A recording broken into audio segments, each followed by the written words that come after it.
Well, it's time now for a special Meet the Candidates edition of the Morning Line here on KMA. As you know, we're interviewing the candidates running in key races in the November general elections. And with us on the line this morning is the Republican challenger in the Iowa 3rd Congressional District race, State Senator Zach Nunn. Good morning to you, Zach, and welcome back. Good morning, Mike. Thanks. And shout out to you, all your listeners who are out there still harvesting today, and moms and dads taking kids to school early this morning. So thanks for letting me join you. Good to have you back with us. And first of all, by now, if they've been listening to our reports and if they were with us on October 9th that evening, they know about your background.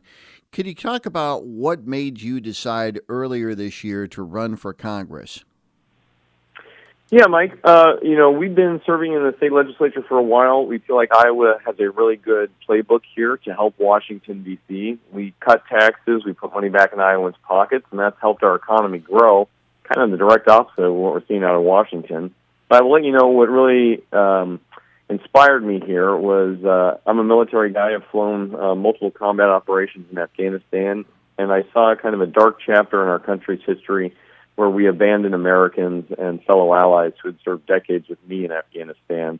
And the U.S. government did nothing to help them out. So we put together a volunteer team, evacuated over 3,000 Americans and Afghan soldiers who had fought with us, and brought them here to the United States where they were made into U.S. citizens.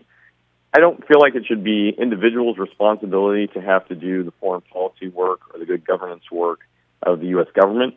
And we felt we had some opportunity here to really showcase that what works in Iowa, what works in the military, could help lead Washington to a better place. Let's touch on the subject of foreign policy. You're critical of the Biden administration for their pullout in Afghanistan.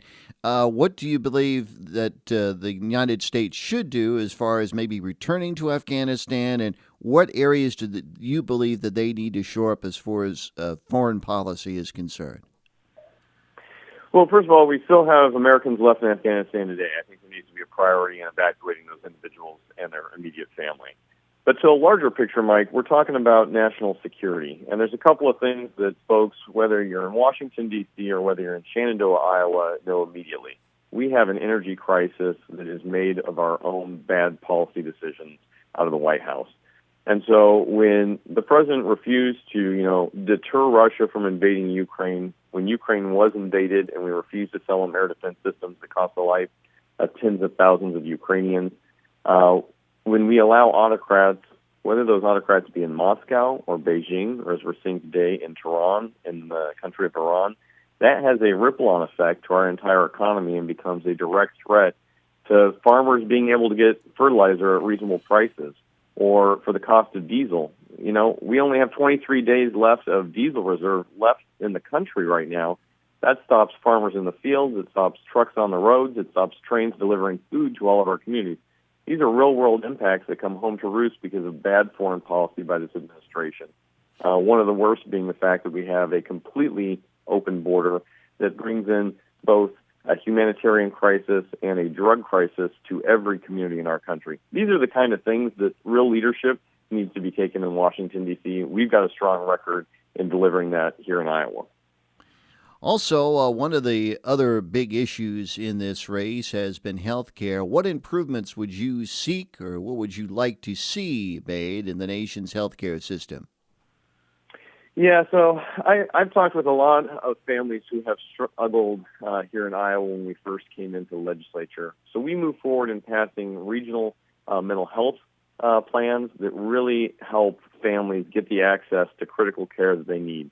We also pioneered one of the children's mental health plans that's now a model for the rest of the state to really look at kids under the age of 18 and getting them crisis intervention when they need it, not after the fact. And we did this all by regionalizing our mental health and bringing down property tax costs for every farmer, every family, every small business in the state. Going forward, I think there's a lot of good things that Washington could be doing to make price transparency for health care a real opportunity for all of us. And that means making sure that your local pharmacist has not only access to telemedicine, like we did here in Iowa, but you truly know the costs of what both the patient and the provider, or the doctor in this case, are paying. So the insurance companies can't run away and jack up prices well beyond what the cost of drugs are.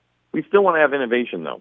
I want new drugs to be able to be researched and developed here in the United States, not forced to offshore to places like China, as we're seeing in our pharmaceutical industry. And I don't want to see what my opponent has done is try and push a public option, which would be a government full-scale takeover of healthcare. I believe that there are good things that we can do at the federal level, when it comes to the ACA, helping everybody, making sure that pre-existing conditions are protected. But when we try to eliminate private health care in the country and replace it with a public option, that would cost, $1.5 trillion. And here in Iowa, that would close 52 regional hospitals, including a hospital I was just at, Cass Regional, which when I talked to the nurse Mary there, they have an incredible oncology program, one of the few regional hospitals in the country that still provide this. That would end that program. I think that's detrimental, particularly to rural Iowa.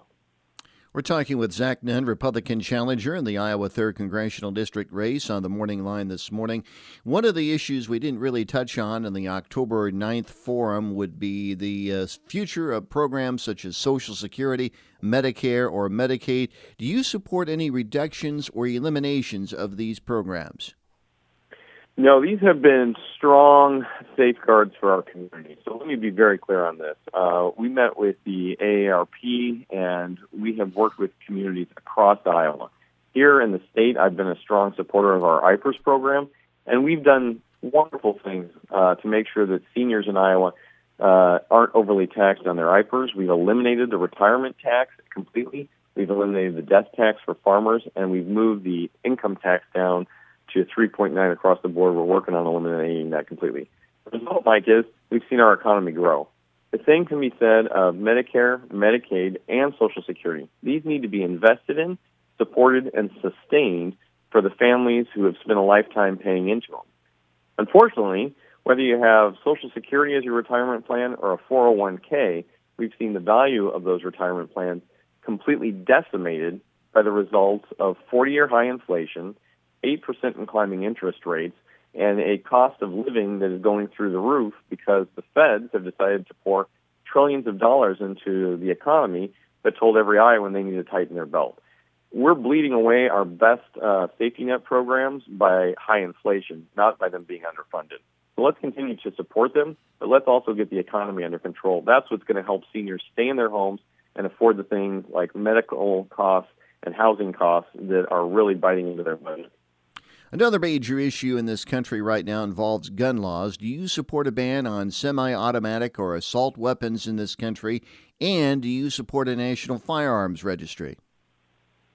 So I was just in, Page County, and we were having a rally at the sanctuary with about 100 people, and a grandmother pulled me over in the middle of the road. She got out of the car, her two little babies were in the back, and Denise told me, she came home to her farmhouse in Page County, and there were people rummaging through the house, clearly looking for money or drugs. If she would have gone in there with those kids, she would have immediately been under threat. So what did she do? Well, like any Iowa farm girl, she got out her shotgun, and she told them they had 15 seconds to get off the property. She hit the Ring doorbell, and you could watch them run out the back door.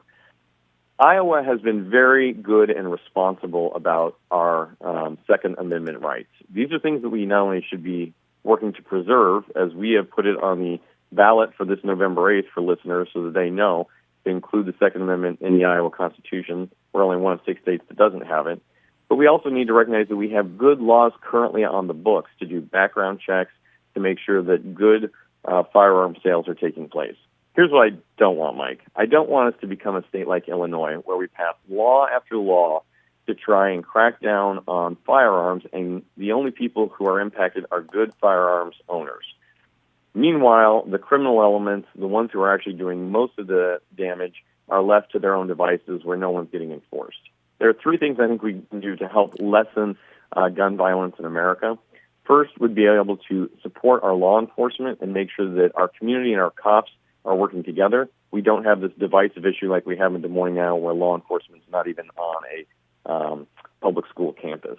The second thing we can do is continue to support strong mental health so that for those rare situations where someone is going to engage in violence in any form, that we can interdict that earlier and help them on a pathway.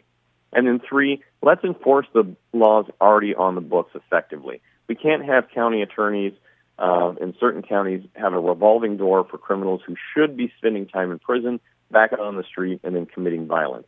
We've got some really good success stories here of how we've combated this. I'd like to see those replicated, not just in other states, but ideally at a federal level. We've run out of time, Zach. Thank you very much for being with us this morning. We will talk to you again soon, probably before November 8th, and we wish you the best of luck. We'll talk to you later. Thank you very much, Mike. Have a great day. That's State Senator Zach Nunn, the Republican challenger in the Iowa 3rd Congressional District, on the Morning Line on KMA.